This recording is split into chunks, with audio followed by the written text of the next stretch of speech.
उत्तर है। और सब्जेक्ट आगे नेक्स्ट चल रहा है पदार्थ। निश्चित गुण व संगठन वाले द्रव को पदार्थ कहते हैं और संसार की सभी वस्तुएं द्रवों या फिर पदार्थों से बनी हुई हैं। और जिस हवा से हम सांस लेते हैं, जो भोजन हम खाते हैं, पत्थर, बादल, तारे, पौधे और पशु, यहाँ तक कि पानी की भी एक बूंद या फिर रेत का एक कण, ये सभी पदार्थ हैं। और भारत के प्राचीन दार्शनिकों ने पदार्थ को 5 मूल तत्वों में वर्गीकृत किया है, जैसे कि पंच तत्व कहा गया है। पंच तत्व हैं वायु, पृथ्वी, अग्नि, जल और आकाश। उनके अनुसार इन्हीं पंच तत्वों से सभी वस्तुएं बनी हैं, चाहे वे सजीव हों या फिर निर्जीव। उल्लेखनीय है कि प्रत्येक पदार्थ का द्रव्यमान होता है और ये कुछ स्थान आयतन घेरती है। आयतन कहती है। और उसके बाद अर्थात सभी वस्तुओं या फिर पदार्थों का द्रव्यमान तथा आयतन होता है। पदार्थ के विभिन्न रूप हैं। रासायनिक दृष्टि से पदार्थ के 3 रूप होते हैं। एक तो तत्व, केवल इस प्रकार के परमाणुओं से निर्मित पदार्थ जिसके कि प्रत्येक परमाणु का नाभिकीय आवेश समान होता है, तत्व कहलाता है। उदाहरण के लिए नाइट्रोजन, ऑक्सीजन, सोना, चांदी, लोहा, सोडियम, पारा आदि। वर्तमान में लगभग 115 तत्वों की खोज की जा चुकी है और जिनमें से 92 को प्राकृतिक तत्व में है तथा शेष प्रयोगशाला में विकसित किए गए हैं। फिर यौगिक दूसरा, 2 या 2 से अधिक तत्वों के निश्चित अनुपात में रासायनिक संयोग से बने हुए शुद्ध पदार्थों को यौगिक कहते हैं। इनमें शामिल तत्वों को उपयुक्त रासायनिक विधियों द्वारा भी अलग किया जाना संभव है। और यौगिक पदार्थों के रासायनिक गुण एवं संरचना अपने अवयव पदार्थों तत्वों से भी सर्वथा भिन्न होती हैं। उदाहरण जैसे जल, जिसके के एक अणु में सदैव ऑक्सीजन का एक एवं हाइड्रोजन के 2 परमाणु होते हैं। मिश्रण तीसरा, 2 या 2 से 1 तत्वों या फिर यौगिकों या दोनों के किसी भी अनुपात में बिना किसी रासायनिक संयोग के मिलने से बना पदार्थ मिश्रण कहलाता है। और इसके अवयवी पदार्थों को यांत्रिक या फिर भौतिक विधियों से भी अलग किया जा सकता है। उदाहरण जैसे वायु अनेक गैसों, धूल कणों एवं जलवायु जल वाष्प का मिश्रण है। और समुद्री जल में कई लवणों का भी मिश्रण होता है और जिसमें कि सोडियम क्लोराइड, नमक प्रमुख हैं। और स्टील, पीतल का गन मेटल और जर्मन सिल्वर आदि प्रमुख महत्वपूर्ण एवं उपयोगी मिश्र धातुएं हैं। फिर पदार्थ के सामान्य गुण हैं। पहले तो ये छोटे छोटे कणों से मिलकर के बना होता है। दूसरा, द्रव के कणों के मध्य रिक्त स्थान होता है। ठोस में रिक्त स्थान व गतिज ऊर्जा न्यूनतम, गैसों में अधिकतम व द्रवों के लिए भी मध्यवर्ती है। फिर तीसरा, द्रव 3 अवस्थाओं में विद्यमान होता है, ठोस, द्रव और गैस। द्रव के कण गतिशील रहते हैं और गैसों में कणों की भी गतिशीलता तीव्र, द्रवों में धीमी और ठोस अवस्था में अत्यंत धीमी होती है। और पांचवा, पदार्थों के कण परस्पर आकर्षण बल से दृढ़ता पूर्वक बंधे रहते हैं और इस बल को संजन बल कहते हैं। और ठोस के कणों में आकर्षण बल सबसे अधिक, गैस के कणों में सबसे कम और द्रव के कणों में इन दोनों के मध्यवर्ती होता है।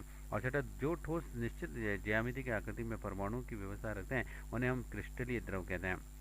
द्रव्य का तथा द्रव का ये गुण क्रिस्टलीयता कहलाता है, जैसे कि चीनी, नीला, तोता, गंधक, आयोडीन, सोरा, नमक आदि। मेरे साथ में वेलिन 2 या 2 से अधिक द्रवों का एक समांग मिश्रण है। 8वां, श्यानता, किसी भी तरल का वह गुण जो कि उसके विभिन्न भागों में अपेक्षिक गति बहाने का विरोध करने की प्रवृत्ति सान्य और श्यानता कहलाता है। द्रव जितना गाढ़ा होता है श्यानता उतनी अधिक ही होगी और ये प्रवृत्ति जल की अपेक्षा शहद में अधिक होती है। फिर संपीड्यता, गैस में संपीडितता सर्वाधिक, द्रव में भी में उसमें कम व ठोस में और नगण्य होती है। और दाब या फिर अन्य बल द्वारा भी पदार्थों के कणों के मध्य दूरी कम करना ही संपीडितता है। विसरण, जब किसी भी पदार्थों के कण एक गैसीय माध्यम से दूसरे गैसीय माध्यम में शीघ्रता से प्रवेश करके समांग होने की प्रवृत्ति दर्शाते हैं तो इसे विसरण कहते हैं। उदाहरण के लिए जैसे कमरे में इत्र की शीशी खोलते ही पूरे कमरे में खुशबू फैल जाना। और फिर है प्रत्यास्थता, किसी भी पदार्थ का वह गुण जिससे कि बाह्य बल लगाने पर उसके आकार व आकृति अथवा दोनों इतने परिवर्तित हो जाते हैं कि बल हटाने पर वे प्रारंभिक अवस्था ग्रहण कर ले, पदार्थ के इस गुण को प्रत्यास्थता कहते हैं। विभिन्न पदार्थों की प्रत्यास्थता समान नहीं होती है और इस्पात अधिक की प्रत्यास्थी है, रबर कम, सबकी शीशा बहुत ही कम। सामान्य अवस्था में हवा पूर्ण प्रत्याशी है। फिर लगुन घुलनशीलता, कुछ पदार्थ घुलनशील होते हैं, जैसे कि नमक को जल में डालकर के हिलाने पर जल में नमक विलीन हो जाता है और नमक के कणों का जल के कणों के में समान रूप से समांग हो जाना ही देखा जा सकता है। नमक मिले जल को किसी भी भाग से चक्कर देखें तो नमक का स्वाद प्राप्त होता है। इसी प्रकार से चीनी को जल में और फिर आयोडीन को कार्बन टेट्राक्लोराइड में मिलाएं तो हम देखेंगे कि इन ठोसों के कण समांगता रखते हुए द्रव में विलीन हो गए हैं। ऐसे ठोस को विलय, उस द्रव के विलायक और उसके समांग मिश्रण को विलयन कहते हैं। विलय प्लस विलायक बराबर विलयन।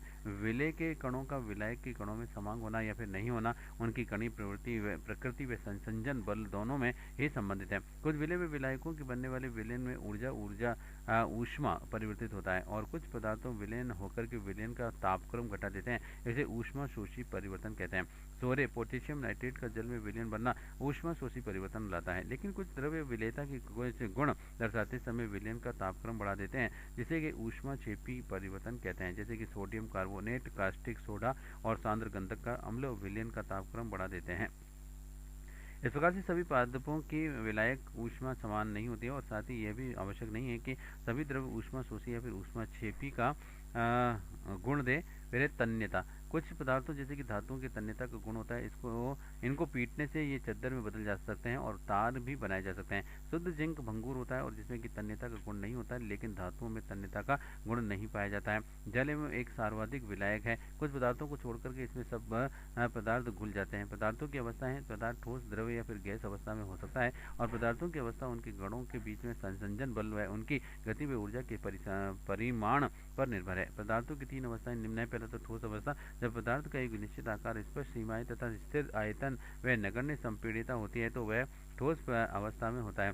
ठोस में पदार्थ के गुण अत्यधिक निकट होते हैं और उनके मध्य अंतराणविक बल सर्वाधिक होता है। बाह्य बल लगाने पर भी ठोस अपने आकार को बनाए रखते हैं। बल लगाने पर ठोस टूट सकते हैं लेकिन उनका आकार नहीं बदलता है। रबड़ बैंड को ठोस अवस्था में माना जा सकता है क्योंकि बाह्य बल लगाने पर जाने पर रबड़ बैंड का आकार बदलता है और बल हटा लेने पर वह पुनः अपने मूल आकार में आ जाता है। अत्यधिक बल लगाने पर ये टूट जाता है। ठोस अवस्था में पदार्थ का घनत्व सर्वाधिक व आयतन न्यूनतम होते हैं। सोना, चांदी, पेन, पेंसिल, पत्थर, कोयला आदि ठोस पदार्थ है। द्रव्य अवस्था, जब कोई भी पदार्थ तरल अवस्था में होता है तो हम उस पदार्थ को द्रव्य अवस्था में कहते हैं और द्रव्य का आकार निश्चित नहीं होता है लेकिन आयतन निश्चित होता है। जिस बर्तन में इन्हें रखा जाए तो वे उसी आकार का ले लेते हैं, जैसे कि जल, खाना पकाने का तेल, दूध, जूस तथा अन्य तेल पदार्थ। द्रव्य अवस्था में पदार्थों के कण स्वतंत्र रूप से भी गति करते हैं और द्रव्य के अणुओं के मध्य अंतराणविक बल ठोस से कम व गैस से अधिक होता है और ठोस की अपेक्षा द्रव्य के कणों में रिक्त स्थान की अधिक होता है और द्रव्य में ठोस और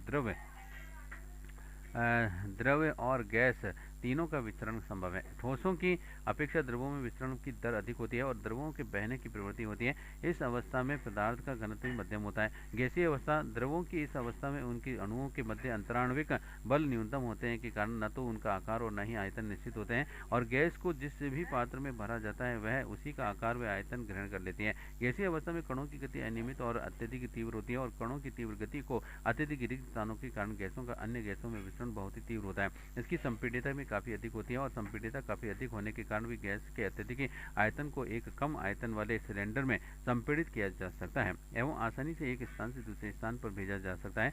जल पदार्थ की तीनों अवस्थाओं में मिलता है। एक तो ठोस जैसे बर्फ, दूसरा गैस द्रव्य जैसे जल एवं तीसरा है गैस जैसे जलवाष्प।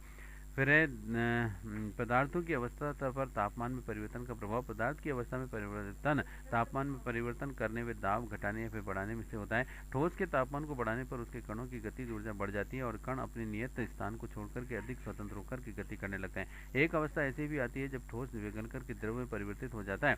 ठोस से द्रव अवस्था में परिवर्तन को संगलन कहते हैं और बर्फ का गलनांक जो है 273.16 के हैं और किसी भी ठोस के गलने की प्रक्रिया के दौरान तापमान समान रहता है और ऐसा संगलन की प्रसुप्त ऊष्मा गुप्त ऊष्मा के कारण भी होता है। जब हम जल में ऊष्मीय ऊर्जा देते हैं तो कण अधिक तेजी से गति करने देते हैं। एक निश्चित तापमान पर भी पहुंचकर के कणों में इतनी ऊर्जा आ जाती है कि वे परस्पर आकर्षण बल को तोड़ करके स्वतंत्र हो जाते हैं। इस तापमान पर द्रव्य गैस में बदलना शुरू हो जाता है और वायुमंडलीय दाब पर वह तापमान जिस द्रव्य उबलने लगता है उसका क्वथनांक भी कहलाता है। जल के लिए ये तापमान 373 के यानी 100 डिग्री सेंटीग्रेड है और वाष्प के कणों में उसी तापमान पर पानी के कणों की अपेक्षा अधिक ऊर्जा होती है। उसे वाष्पीकरण की गुप्त ऊष्मा कहते हैं। वह द्रव की अवस्थाओं में पारस्परिक द्रव्य अंतर द्रव्य की तीन अवस्थाओं में पारस्परिक अंतर बिंदुवार तालिका में प्रस्तुत है। क्रम संख्या गुण, ठोस, द्रव्य और गैस। गुण है अणुओं की दूरी। ठोस में अणु बहुत ही पास पास होते हैं, द्रव में अणु बहुत पास पास नहीं होते हैं, गैस में अणु बहुत दूर दूर होते हैं। फिर है दूसरा अणुओं का स्थान।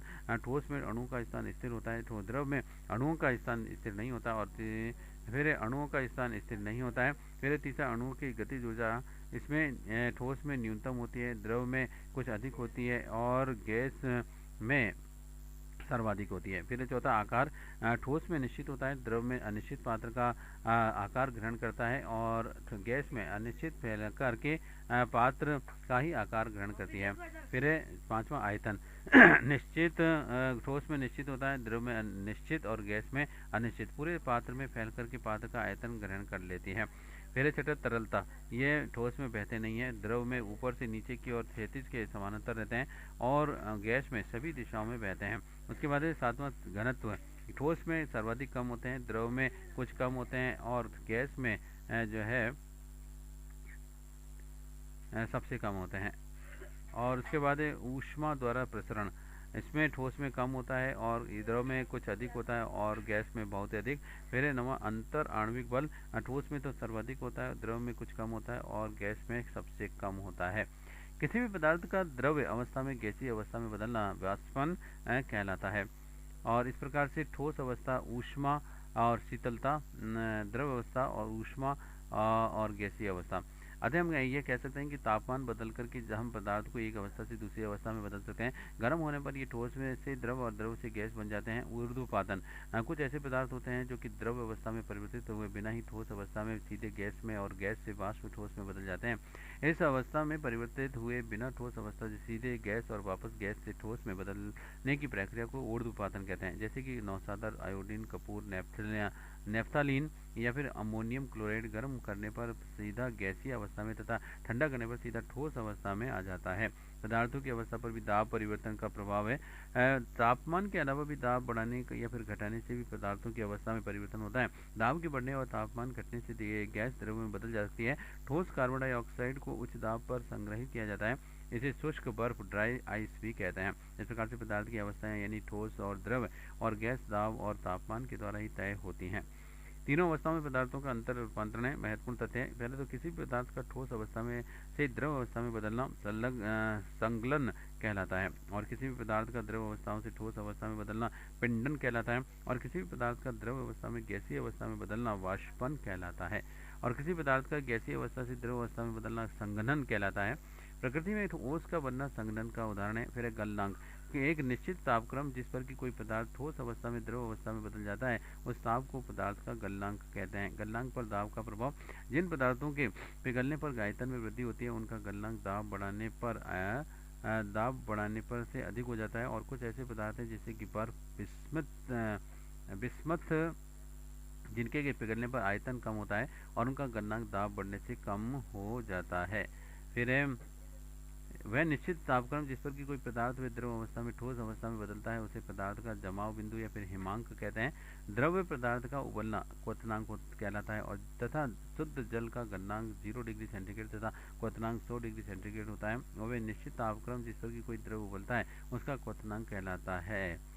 फिर एक क्वथनांक पर दाब का प्रभाव, द्रव के मुक्त पृष्ठ पर दाब कम होने पर अपेक्षाकृत कम ताप पर पानी उबलने लगता है, अर्थात क्वथनांक कम हो जाता है। और उदाहरण के लिए स्वरूप में ऊंचे पहाड़ों की चोटी पर खाना पकाने से कठिनाई अनुभव होती है और दाब अधिक होने पर भी क्वथनांक बढ़ जाता है, जिससे कि खाना जल्दी बनता है, और प्रेशर कुकर में इसी वजह से दाल आदि जल्दी ही पक जाती है।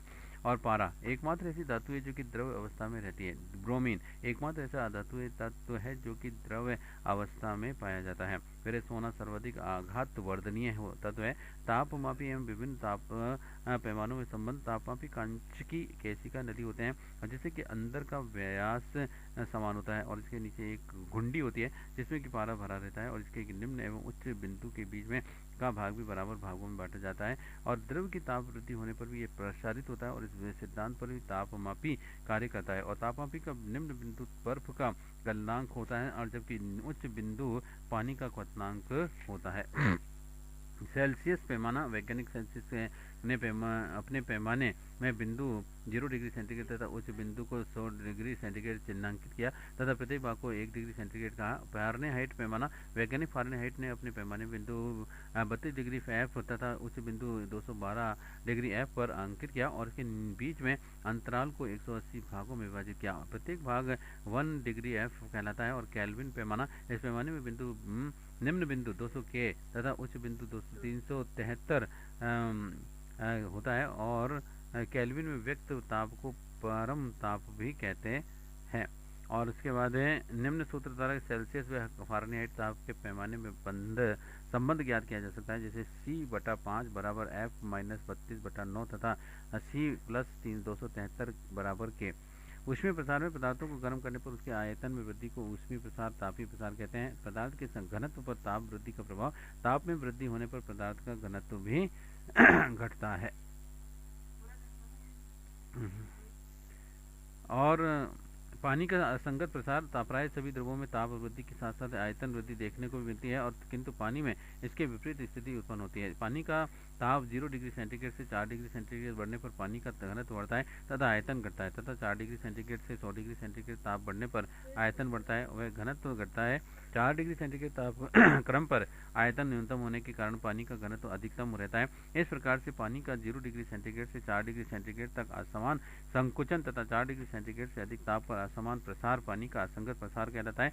पानी के असंगत प्रसार के प्रभाव है ठंडे प्रदेशों में तालाब का पानी का ऊपरी सतह का पानी जम जाने पर भी तल में पानी नहीं जमता, जिससे कि जीवों का जीवित रहना भी संभव होता है। फिर सर्दियों में पानी से भरे पाइपों का फटना, एक समान ताप वृद्धि करने पर भी द्रवों की तुलना में गैस अधिक प्रसारित होती है और जबकि ठोस सबसे कम प्रसारित होते हैं।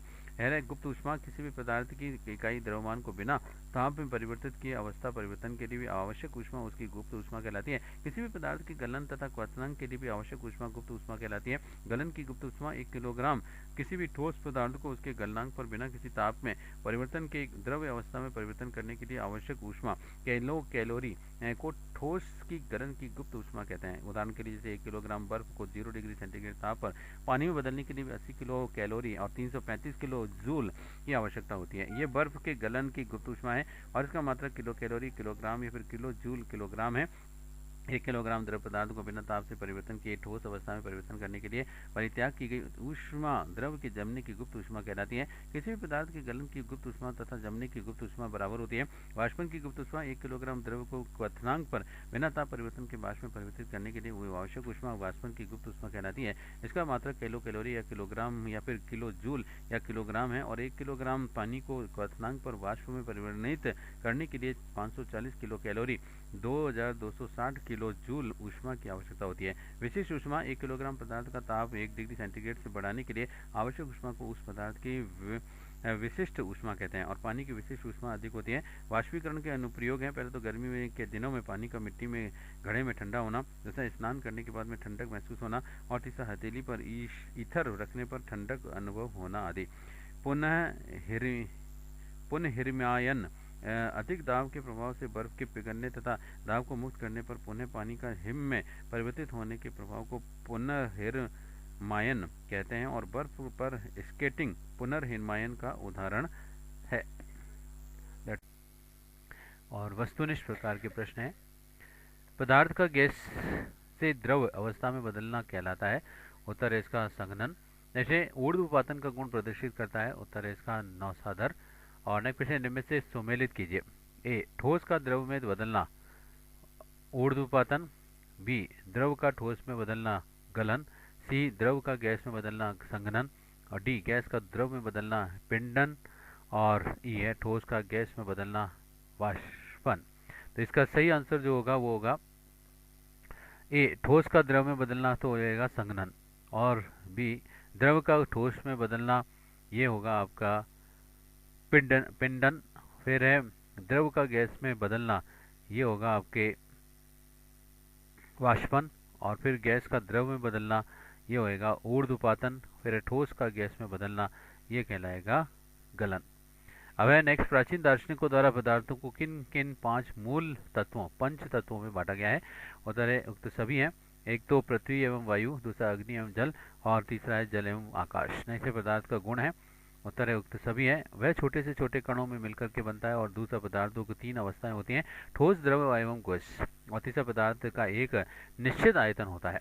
और नेक्स्ट प्रश्न है पदार्थ का वह गुण जो कि उस बाह्य दाब या वह बल के कारण आकार में हुए परिवर्तन का विरोध करता है एवं बल के हटाते ही पदार्थ को पुनः मूल आकार में लाता है क्या कहलाता है। उत्तर है इसका प्रत्यास्था। ऐसे कौन सा पदार्थ हमेशा तीनों अवस्थाओं में पाया जाता है। उत्तर है पानी। नेक्स्ट है पदार्थ की किस अवस्था में आयतन न्यूनतम होता है। उत्तर है इसका ठोस निश्चय पदार्थ की वह अवस्था जिसमें कि उसके कणों के मध्य अंतराण्विक बल न्यूनतम होता है क्या कहलाती है? उत्तर है इसका आंसर है गैस। और नेक्स्ट प्रश्न है, निम्न में से क्रिस्टलीय पदार्थ है? उत्तर है इसका सभी है। नीला होता है आयोडीन व चीनी, वह तीसरा है सोडा व नमक। जैसे दो या दो से एक द्रव्यों के समांग मिश्रण को क्या कहते हैं? उत्तर है विलयन। नेक्स्ट किसी भी तरल का वह गुण जो कि उसके विभिन्न भागों में आपेक्षिक गति बहने का विरोध करने की प्रवृत्ति दिखाया कहलाता है। उत्तर है रस्यांता। जैसे पदार्थों के कणों के मध्य गतिशीलता पदार्थ की किस अवस्था में न्यूनतम होती है? उत्तर है इसका ठोस अवस्था। जैसे निम्न में से किसकी संपीड्यता सर्वाधिक होगी? उत्तर है इसका गैस की। नेक्स्ट, जब पदार्थ गर्म करने पर ठोस से सीधा एक गैसीय अवस्था में एवं ठंडा करने पर गैसीय अवस्था से सीधा ठोस में परिवर्तित हो जाता है तो पदार्थ के इस गुण को क्या कहते हैं? उत्तर है ऊर्ध्वपातन। नेक्स्ट, पदार्थ जिस तापमान पर वाष्प बनने लगता है उसे कहते हैं उसका उत्तर है क्वथनांक। नेक्स्ट है 1 किलोग्राम पदार्थ का ताप 1 सेंटीग्रेड में बढ़ाने हेतु आवश्यक ऊष्मा को कहते हैं? उत्तर है पदार्थ की विशिष्ट ऊष्मा। नेक्स्ट है पदार्थ की नेक्स्ट है प्रश्न, पानी का घनत्व सर्वाधिक होता है? उत्तर है 4 सेंटीग्रेड ताप पर। और नेक्स्ट है प्रश्न, नोट, पानी का आयतन 0 डिग्री सेंटीग्रेड पर सर्वाधिक होता है एवं 4 डिग्री सेंटीग्रेड पर न्यूनतम। नेक्स्ट है सबसे अधिक ठंड पड़ती है? उत्तर है हिमपात के ठीक बाद। नेक्स्ट है फारेनहाइट ताप पैमाना एवं सेल्सियस ताप पैमाना किस ताप पर समान रहता है? उत्तर है इसका -40 डिग्री सेंटीग्रेड पर। जैसे समान ताप पर विचरण की क्रिया तेजी से होती है? उत्तर है इसका गैस से गैस में। जैसे किसी भी पदार्थ की कठोरता निर्भर करती है उसके अणुओं, उत्तर है इसका के मध्य की दूरी पर। और नेक्स्ट क्वेश्चन, निम्न पदार्थों में से कौन सा सबसे अधिक कठोर है? उत्तर है हीरा। नेक्स्ट, सेक करने की रबड़ की बोतलों में पानी की प्रयुक्त करते हैं क्योंकि? उत्तर है इसका क्योंकि पानी की विशिष्ट ऊष्मा सबसे अधिक होती है। नेक्स्ट क्वेश्चन, दाब बढ़ने से किसी भी द्रव का क्वथनांक, उत्तर है इसका अधिक हो जाता है। नेक्स्ट है प्रश्न, गलन या पिघलने के दौरान बर्फ, उत्तर है इसका ऊष्मा ग्रहण करती है वह उसका ताप भी स्थिर रहता है। और नेक्स्ट है प्रश्न, निम्न में से सबसे अधिक प्रत्यास्थ पदार्थ है? उत्तर है क्वार्टज। नेक्स्ट है धातु को तार के रूप में खींचा जा सकता है और धातु के इस गुण को क्या कहते हैं? उत्तर तन्यता। नेक्स्ट है पदार्थ का वे छोटे से छोटा कण जिसमें कि पदार्थ के सभी गुण विद्यमान होते हैं क्या कहलाता है? उत्तर है इसका अणु। नेक्स्ट है पदार्थ के कण किस बल द्वारा दृढ़ता पूर्वक आपस में बंधे रहते हैं? उत्तर है इसका संसंजक बल। नेक्स्ट है निम्नलिखित से गलत कथन है जो वो 4 हैं। जैसे ठोस की आकृति एवं आयतन निश्चित होते हैं। दूसरा है ठोस की आकृति एवं आयतन अनिश्चित होते हैं। तीसरा, द्रवों के आकृति अनिश्चित आयतन निश्चित होते हैं। और चौथा, गैसों की आकृति एवं आयतन अनिश्चित होते हैं। तो इसका जो गलत कथन है वह है दूसरा कि ठोस की आकृति एवं आयतन अनिश्चित होते हैं। नेक्स्ट प्रश्न है, वे सरलतम पदार्थ जिनमें कि केवल एक प्रकार के परमाणु पाए जाते हैं कहलाते हैं? उत्तर है तत्व। जैसे निम्नलिखित में से तत्व हैं? उत्तर है इसका तांबा तत्व। और नेक्स्ट है निम्नलिखित में से यौगिक है? इसमें 4 दे रखे हैं, सोना, गोल्ड और चांदी, सिल्वर, पीतल और जल। तो इसमें यौगिक है जल। नेक्स्ट है कौन सा उदाहरण है? उत्तर है इसका मिश्रण का। नेक्स्ट है पदार्थों के कणों के मध्य आकर्षण बल का सही घटन क्रम क्या होगा? इसका सही घटना क्रम, घटता हुआ क्रम इस प्रकार से होगा, पहले ठोस फिर द्रव फिर गैस। जैसे क्वथनांक से कम ताप पर द्रव के वाष्पन अवस्था में परिवर्तन को क्या कहते हैं? उत्तर है इसका वाष्पीकरण। That's all. अब है नेक्स्ट टॉपिक, विभिन्न प्रकार के ईंधन। ऐसे पदार्थ जो कि जलने पर ऊष्मा देते हैं ईंधन कहते हैं और वर्तमान समय में हमारे ऊर्जा की मांग का प्रमुख भाग ईंधन को जलाकर के प्राप्त किया जा सकता है। और विभिन्न प्रकार के ईंधन, जलाऊ लकड़ी, कोयला, गोबर के कंडे, पेट्रोलियम, चारकोल, प्राकृतिक गैस, गोबर गैस या बायोगैस, जैविक ईंधन, बायोगैस, मिट्टी का तेल।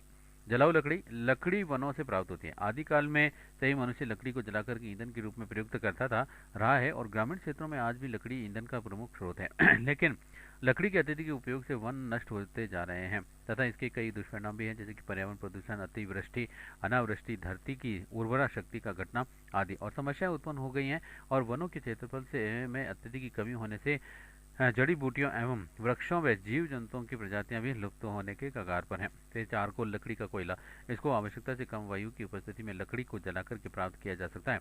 इस प्रक्रिया में लकड़ी के उपस्थित वाष्पशील पदार्थ को बाहर निकल जाते हैं तथा बचे हुए पदार्थ में मुख्यतः कार्बन रह जाता है और जिसे कि चारकोल या लकड़ी का कोयला कहते हैं।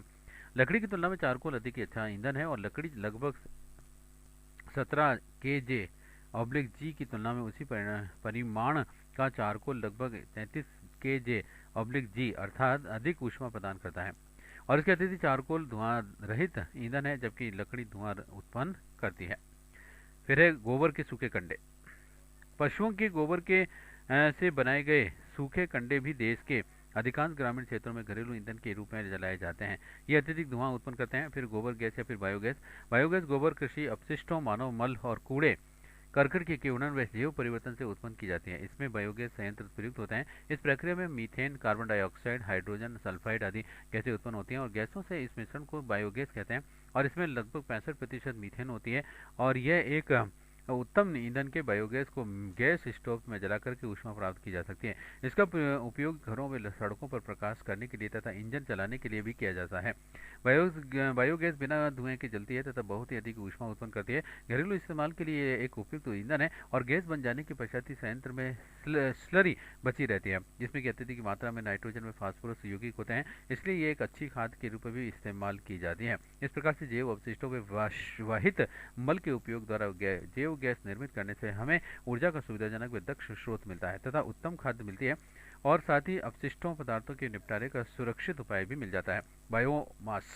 बायोमास में वन और कृषि उद्योग आधारित अपशिष्ट व कचरा शामिल होते हैं जैसे कि गन्ने की खोई हुई सरसों, तूड़ी, चावल की भूसी, विलायती बबूल, शहरों का ठोस कचरा आदि और अक्षय ऊर्जा के विभिन्न स्रोतों में से बायोगैस ऊर्जा एक परिवर्तनशील, विस्तृत, स्वच्छ एवं ग्रीन हाउस गैसों के उत्सर्जन के फैलाव को रोकने का महत्वपूर्ण स्रोत है और बायोमास संयंत्र में इसने विद्युत ऊर्जा उत्पन्न की जाती है। फिर है बायोडीजल। रतनजोत जेट्रोफा से प्राप्त डीजल बायोडीजल कहलाता है और यह ईंधन का नवीनतम स्रोत है। रतनजोत को जंगली अंडर भी कहा जाता है और ये पौधा सामान्यतः शुष्क, बंजर और रेतीली जमीन पर खूब फल फूल पा सकता है। रतनजोत से तेल निकलने के बाद में बची हुई खली का उपयोग भूमि की उर्वरा शक्ति बनाए रखने के लिए भी जैविक खाद के रूप में भी किया जाता है। फिर है जीवाश्म ईंधन। जीवाश्म ईंधन करोड़ों वर्षों तक पृथ्वी की सतह में गहरे दबे हुए जंतु एवं वनस्पति अवशेषों से बने हैं और ये ऊर्जा के अनवीकरणीय स्रोत हैं। कोयला, पेट्रोल और प्राकृतिक गैस को जीवाश्म ईंधन कहा जाता है।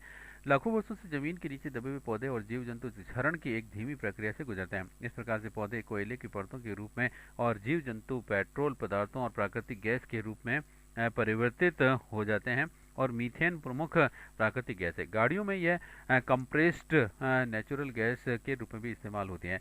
यह घरेलू और औद्योगिक ईंधन के रूप में भी प्रयोग में लाई जाती है। जीवाश्म ईंधन को जलाने पर कार्बन, नाइट्रोजन तथा सल्फर के ऑक्साइड व अम्लीय ऑक्साइड मुक्त होते हैं और इससे पर्यावरण प्रदूषण होता है एवं अम्लीय वर्षा होती है और अतः जीवाश्म ईंधन में पर्यावरणीय समस्याएं उत्पन्न होती हैं। कोयला। तापीय ऊर्जा की उत्पादन के लिए भी उपयुक्त ठोस ईंधनों में कोयला सबसे प्रमुख ईंधन है। कोयले में अधिकांश कार्बन, हाइड्रोजन, गंधक, ऑक्सीजन के गुण अणु और नाइट्रोजन तथा थोड़ी सी मात्रा में सल्फर होता है। कोयले का निर्माण युगों पूर्व कुछ विशिष्ट प्रकार की वनस्पतियों पर मृदा व अन्य पदार्थ के अवसादों के जम जाने के कारण भूगर्भ में ताप तथा दाब एवं सीमित ऑक्सीजन की उपस्थिति में भौतिक व रासायनिक परिवर्तनों के परिणाम स्वरूप हुआ है और ये मुख्यतः निम्न रूपों में पाया जाता है। पहला तो पीट, दूसरा लिग्नाइट, तीसरा विटामिन और चौथा एंथ्रेसाइट। विभिन्न प्रकार की कोयले में कार्बन दाह पदार्थ तथा नमी की मात्रा भिन्न भिन्न होती है और उसके बाद में विभिन्न प्रकार की कोयले में कार्बन दाह पदार्थ तथा नमी की मात्रा भिन्न भिन्न होती है। कोयले की गुणवत्ता का निर्धारण इसे उपयोग करने की सुविधा एवं उससे प्राप्त तापीय ऊर्जा की मात्रा के आधार पर किया जाता है। कम राख एवं धुआं देने वाले कोयले अधिक राख एवं धुआं देने वाले कोयलों से अधिक अच्छे होते हैं, वे महंगे होते हैं और हवा की अनुपस्थिति में भी जलाने पर कोयला कोक में परिवर्तित हो जाता है। कोक चारकोल की भांति एक अच्छा ईंधन है और तथा बिना धुएं के जलता है और यह कार्बन का लगभग शुद्ध रूप है। कोक का उपयोग भी इस्पात के औद्योगिक निर्माण और बहुत से उद्योग धातुओं के निष्कर्षण में किया जाता है। कोयले से कोलतार अथवा कोल गैस की प्राप्त कर सकते हैं और इन पर प्रक्रिया को भंजक आसवन कहते हैं। कोलतार अनेक कार्बन यौगिकों का मिश्रण है और कोल गैस, हाइड्रोजन, मीथेन व कार्बन मोनोऑक्साइड का मिश्रण है और ये मिश्रण एक उत्तम ईंधन है। कोयले से वायु प्रदूषण होता है, साथ ही पृथ्वी की गर्भ में स्थित कोयला धीरे धीरे समाप्त हो रहा है और इसके पुनः बनने में लाखों वर्ष लगते हैं। अतः हम कोयले का प्रयोग भी बहुत ही किफ़ायत से करना चाहिए। हमें कोयले के प्रकार और मुख्य गुण और उनका कार्बन का प्रतिशत है। जैसे कोयला है पीठ और मुख्य गुण है इसके कोयला निर्माण की प्राथमिक अवस्था रंग हल्का भूरा धुएंदार ज्वाला के साथ में जलता है और जलने पर राख बसती है। यह निम्नतम श्रेणी का कोयला है और इसका कार्बन का प्रतिशत 60%। फिर है लिग्नाइट। इसमें यह कोयला निर्माण की द्वितीय अवस्था है और ये भूरे रंग का है और भूरा कोयला ये पीठ के अधिक ताप व कम धुएं के साथ में जलता है और इसका प्रतिशत है कार्बन का 67%। फिर है चौथा विटामिन यह संघन कठोर काला में चमकीला है और पीली ज्वाला तथा कम धुएं के साथ में जलता है और ये प्राय घरों में काम लिया जाता है। इसका प्रतिशत 87% है।